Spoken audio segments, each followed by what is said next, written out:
ব্যবস্থা করার এখনো উদ্যোগ সফল হয় নাই। আমরা আশা করব নির্বাচনের আগে বেশিরভাগের সাথে যারা জড়িত ছিল, যারা জুলাই আগস্টের গণহত্যায় জড়িত ছিল, যারা বেশিভাবে দোষক ছিল, তাদের বিচারের ব্যবস্থা করা হবে।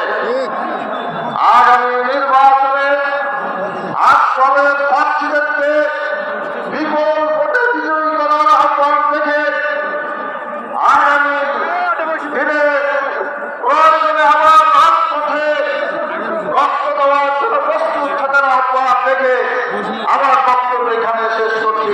আল্লাহ হাফেজ। বাংলাদেশ জিন্দাবাদ। আটদলীয় আন্দোলনরত আটদল জিন্দাবাদ।